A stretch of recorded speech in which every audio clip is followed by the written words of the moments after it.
কি করব? আমার দোষ? দোষ তো আমার না। দেখেছি বাপ প্রচণ্ড রিকশা টানে, গর্দমাক্ত শরীর, দিন শেষে সামান্য কয়টা চাল নিয়ে আসে, সামান্য কিছু তরকারি নিয়ে আসে। শুনেছি দাদাও নাকি ওই পেশায় ছিল, তার দাদাও নাকি ওই পেশায় ছিল।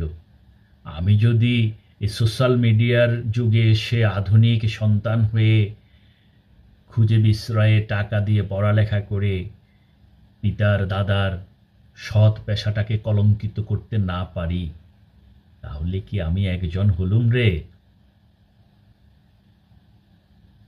এই হলো সমাজের পরিস্থিতি। আমি যাই ঘরে জন্মগ্রহণ করেছি, পেছাটা নিচু হতে পারে, মুচি হতে পারে, চামার হতে পারে, রিক্সাওয়ালা ভাই হতে পারে, ড্রাইভার ভাই হতে পারে, কিন্তু আমার উত্তরসূরির কষ্ট লাঘবের জন্যে আমি কখনোই নৈতিকতা বিবর্জিত কাজ করতে পারি না। যদি আমি করি, তাহলে আমার ওই উত্তর আধিকার সূত্রে যে পেশা পেয়েছিল বা পিতার দাদার যে পেশা, তাকে অপমান করা হলো। আমি হেরে যাব, কারণ সে একজন রিক্সা চালক কষ্টের পেশায় থেকেও অসৎ হয়নি। আমি শিক্ষিত হয়ে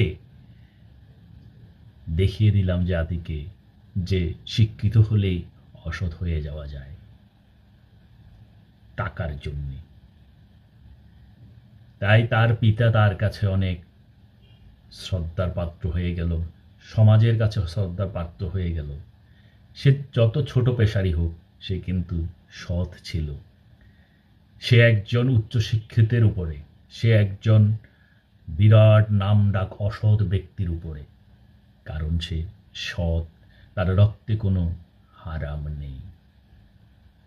আজ সমাজের বিভিন্ন স্তরে নোংরামি, এটার কারণ হলো ওই যে সৎ পেশাগুলোতে যারা জড়িত আছেন, ওদেরই সন্তানরা সুযোগ সুবিধা পেয়ে বা নিজের আগ্রহ থেকে, সমাজের আগ্রহ থেকে শিক্ষিত হচ্ছে, কিন্তু শিক্ষার শিক্ষিত হওয়ার পাশাপাশি পরিবেশটা পায়নি। সেও ফুটপাতে সেরে ফেলছে প্রাকৃতিক কাজ, সেও নৈতিকতা বিবর্জিত হয়ে ফুটপাতে ব্যবসা করছে। হয়তো সে শিক্ষিত, কিন্তু তার নৈতিকতা, সততা তার পিতা কিংবা দাদার মতো, তার পরিবারের মতো হয়নি।